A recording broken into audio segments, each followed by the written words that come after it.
si VP Sara pumunta doon sa Naga City. Sa meron yun, anong tinatawag yun? Di ko lang alam kung paano pag-pronounce yun ha. Prasya Festival ba yun? Oh? So pumunta doon po, may festival po doon sa Naga City. At si VP Sara po, no? Aside from going to the celebration, pinuntahan niya po yung bahay ni Leni Robredo. Okay? So, parang wala sa plano yun, ha? Wala sa plano yun. At doon, nagkausap raw si Leni Robredo at si VP Sara sa bahay po ni Leni Robredo ng 1 oras. Okay? Mahigit 1 oras raw. At wala silang pinag-usapan na pamumulitika o plans for running or what, or magtandem ba silang dalawa. Kasi kumakalat sa social media na si VP Sara raw naghahanap raw ng kakampi. Yan ang sabi ng mga pinklawan. Di ba? At itong mga loyalista. Kasi raw si VP Sara, sobrang inaapi na raw itong si VP Sara, kaya naghahanap na raw ng kakampi. At naisipan raw ni VP Sara na pupuntahan itong si Leni Robredo para maghanap ng kakampi. Diyan pa lamang, ibabarahin ko kayo dyan. Okay? Kasi maraming nagpapakalat na wala na raw, desperado na raw si VP Sara. Mga ganun bang istorya ba? Na hindi nyo talaga alam ang tunay na pagkatao nitong si VP Sara. Okay? Sinabi lang nga ni VP Sara na ayaw niyang magpatulong. Diba? Ginisa siya sa alam naman natin na kinalaban siya ng mga kongresista ngayon. Pero sinabihan pa niya si Gloria Macapagal Arroyo at itong si Congressman Rodante Marcoleta na wag na kayong ma-stress. Okay? Laban ko to. No? Maraming salamat sa pagtatanggol niyo sa akin, pero wag na kayong ma-stress. Kaya ko ito. Okay? Yan ang ibig sabihin ni VP Sara doon. Okay? So, sa buong detalye patungkol dito, magre-react po tayo sa pagpunta ni VP Sara sa bahay po ni Leni Robredo at ano ang pakay, bakit, okay? So, ayan, pasok. Nagkita sina Vice President Sara Duterte at dating VP Leni Robredo sa Naga City. Ayon kay Robredo, habang nasa Naga si VP Sara para dumalo sa Peña Francia Festival, ay binisita siya nito sa kanyang bahay. Personal daw ang kanyang naging pag-uusap at hindi raw tungkol sa politika. Bagay na kinimpirma rin ng... So, yan magkokomentaryo tayo dyan. Sa mga nagsasabi na si VP Sara po ay nagpasipsip raw kay Leni Robredo. Sa mga nagsasabing mga pinklawan na wag kayong magpadala dyan kay VP Sara, wag kayong magpahawa kay VP Sara, trahidor yan. Yan ang mga sabi nila, di ba? Ito lang yung sasabihin ko. Ganyan talaga ang mga ugali ng mga Duterte. Hindi sila mamimersonal. Pinuntahan niya si Leni Robredo. Ito opinion ko ito. Alam ko, ganito ang mga ugali ng Duterte. Pinuntahan niya si Leni Robredo, no? To pay respect. Kasi po ang Naga City po, kilala natin yan, na balwarte yan ni Leni Robredo. The fact na si VP Sara ay bumisita sa bahay ni Leni Robredo, that is a show of respect. Ibig sabihin, pumunta po si VP Sara doon, no? Na ang gusto niyang iparating, kahit magkaaway tayo sa politika, pero when the time na nandyan po kami sa balwarte nyo, di ba? Ganyan ka respectful po si Vice President Sara. Hindi pa siya nakapagplastikan doon. Kasi kung si Leni Robredo rejected the surprise of VP Sara, no? Hindi si VP Sara iiwas yan. Kaya nga ang sabi yung itong dating spokesperson ni Leni Robredo na si Barry Gutierrez, sabi niya tumawag raw si VP Sara kay Leni Robredo. Okay, na ma'am, papunta na po kami, bibisita po kami. Okay, so parang impronto 'yon. Okay, kasi ito rin naisip ko ito na talagang hindi maganda na bibisita ka sa isang lugar na alam ng buong taong bayan na lugar yan ni Leni Robredo. So delikadesa lang yung ginagawa ni VP Sara. Delikadesa yun. At yung pagpunta niya doon ay hindi yun political. Okay? Kumbaga hindi yun political. Ayan, si Pangga Mercy nag-ano na. Hindi yun political. Ang pagpunta niya doon kay Leni Robredo, personal yun. Hindi pa naman dinitalye kung ano yung pinag-usapan, pero sabi pa nga ni Leni Robredo, ayon kay Barry Gutierrez, wala silang pinag-usapan when it comes to politics.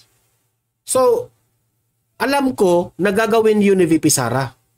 Ang pagpunta po ni VP Sara doon is purely kinumusta niya si Leni Robredo. Na kay Leni Robredo na yan kung makipagplastikan siya. Na kay Leni Robredo na yan kung i-welcome ba niya si VP Sara o hindi. Alam ko na itong si Leni Robredo, galit na galit ito sa mga Duterte. At alam kong meron silang history na may pasaring silang dalawa. Di ba? Pero hindi yun inisip ni VP Sara. Dahil alam niya, magkaaway lang tayo sa politika. Pero yung pagpunta niya doon sa bahay ni Leni Robredo, it's more on personal. It's more on outside politics. Okay, let me educate sa mga nagbabash. Outside politics 'yun. Gusto rin malaman ni VP Sara ang pagkatao ni Leni Robredo outside politics. 'Yun ang ibig ko. Pero kung si Leni Robredo, ang kampo nila, kung ang kanilang meaning sa pagpunta ni VP Sara doon, kung ano-ano ang kanilang meaning, nasa kanila na 'yun.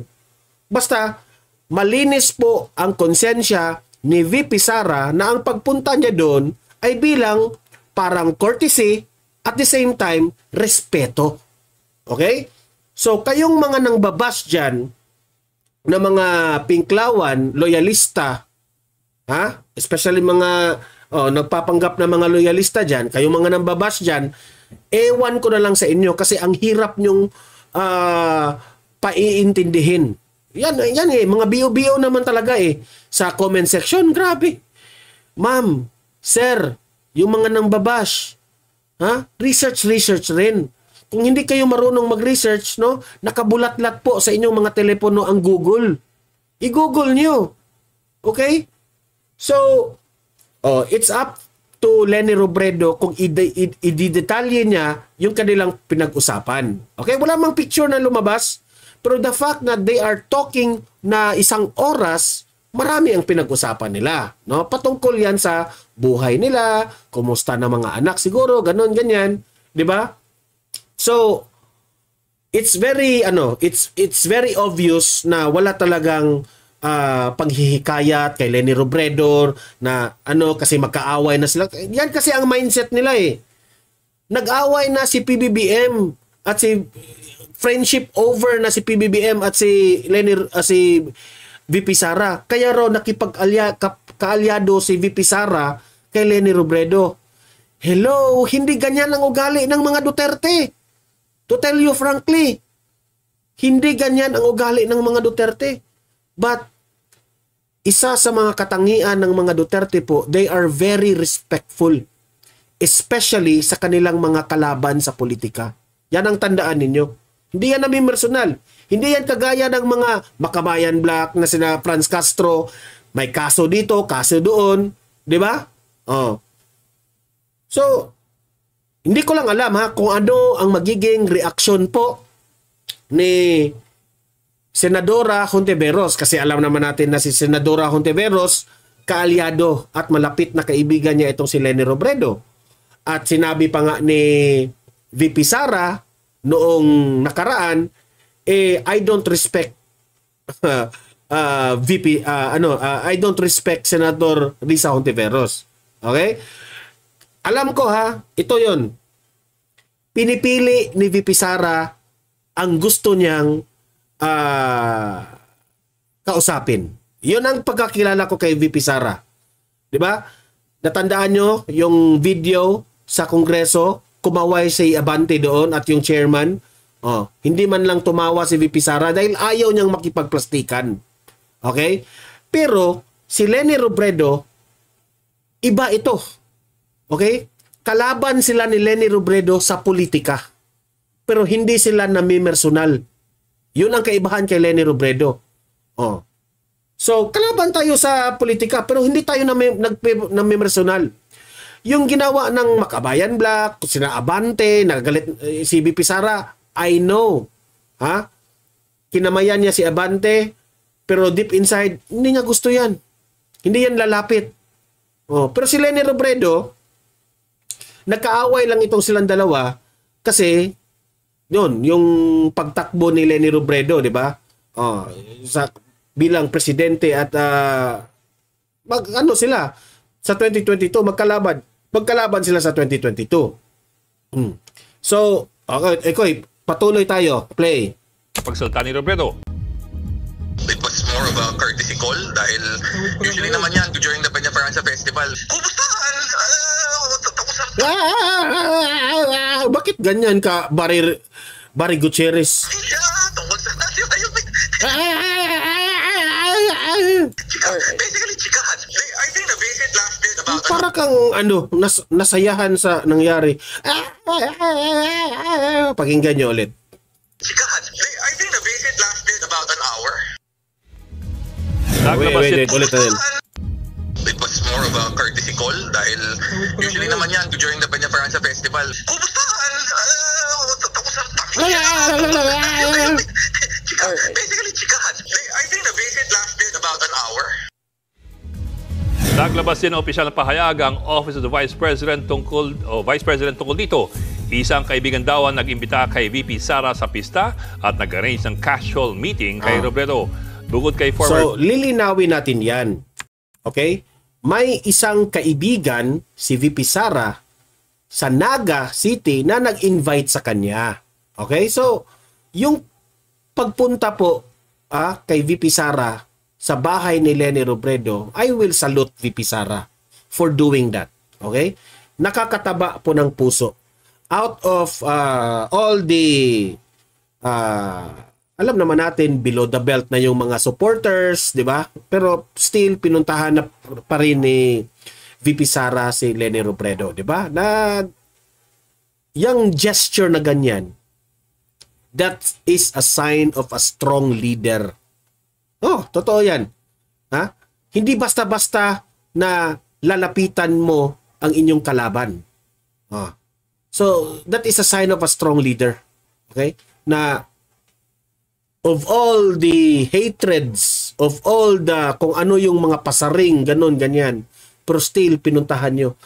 Aside from a strong leader, nakikita ko kay VP Sara sa ginawa niyang yan, very humble ang kanyang ginawa. That's humble. That's being humble. Okay? VP Leni, binisita din daw ni VP Sara ang ilang personalidad sa Bicol. Humility, kumbaga. Kilalang kalaban ng mga Duterte sa politika si former VP Robredo na laging pinupuntirya noon ni dating Pangulong Rodrigo Duterte.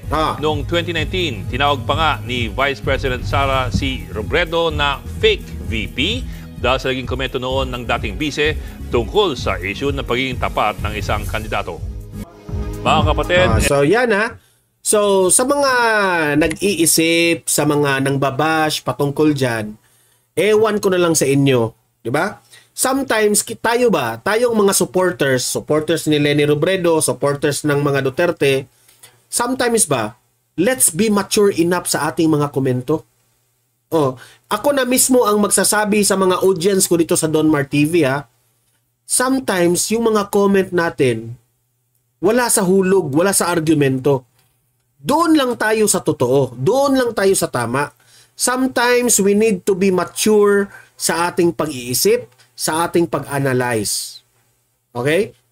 So, ako, yung ginawa ni VP Sara, in conclusion, that's being a strong leader at saka ipinakita niya na may katangian siya na being humble.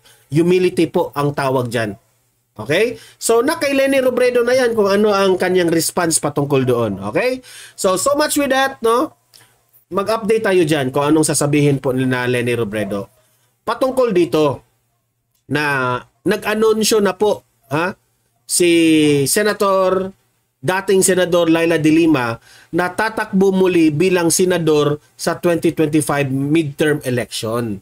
Okay? So, panuorin natin. At tayo po ay mag-analyze kung dapat pa bang iboto itong si Senadora Laila de Lima. Okay, sige. Pasok, Laila. Sa Kamara naman, sasabak si dating Senadora Laila de Lima. Ayon ay para sa party list na mamamayang liberal. Nasa frontline. Pero ang nakalagay dito sa balita ng News 5, tatakbo muli bilang senador. Oh. 'Di ba? ng balitang yan, si Faith Del Mundo. Formal nang tinanggap ngayong araw ni Attorney Laila de Lima ang nominasyon bilang lead nominee ng mamamayang Liberal Party list na pambato ng Liberal Party para sa 2025 midterm elections. Sa Facebook post ng dating senadora, kasama niya bilang co-nominees sina former Congressman Teddy Bagilat at Erin Tanyada. Caption ni de Lima, walang atrasan at tuloy na ang laban. Bukod sa kanilang tatlo, inanunsyo rin ng Liberal Party na muling tatakbo sa pagkasenador ang official candidate nila na si Kiko Pangilinan. Sa panayam kay de Lima sa programang Story Ko ng One News, aminado siyang humina ang puwersa ng Liberal Party nitong mga nagdaang taon. We need to reinvigorate. We need to rekindle. Our focus now is to regroup, reignite from the kakamping base. We shall be catering also and attending to the needs of the marginalized sectors covered by our ML.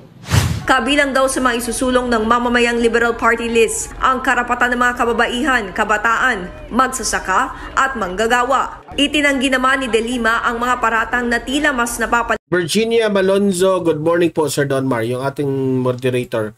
Hindi ko lang alam, Ma'am Virginia, hindi pa ako makapag-jacket. Wala pa akong option na makapag-jacket ako, okay? Lapit ang Liberal Party sa Marcos administration. Ngayong matindi ang tensyon nila kontra sa mga Duterte. Wala rin daw balak ang LP na makipag-alyansa sa mga Marcos sa darating na eleksyon. It just so happened that there are more issues that seem to be aligned with the position of the BBM administration. Hindi kami pumapanig sa BBM administration for the sake of being politically allied with them, because we are not politically allied with them, because there are still issues that we... Hindi, ang tanong ko lang sa iyo, Laila de Lima, bakit tahimik kayo ngayon sa mga issue ni PBBM?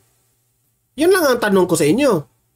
Kung totoo kayong kalaban o kung totoo kayo na hiwalay kayo sa mga administrasyon ni BBM, bakit kayo tahimik sa mga issues? Kagaya ng ginawa doon sa flood control projects. Wala kayong statement. Dati, konting mali ng mga Duterte, di ba? Nagkokomentaryo kayo. Kasi, alam nyo na kinampihan kayo ngayon ng Marcos administration. Dahil alam ng Marcos administration na naging attack dogs na rin kayo sa mga Duterte. At naka-benefit po ang mga taga Marcos administration dyan. Kasi magkaaway na po ang Marcos at Duterte ngayon.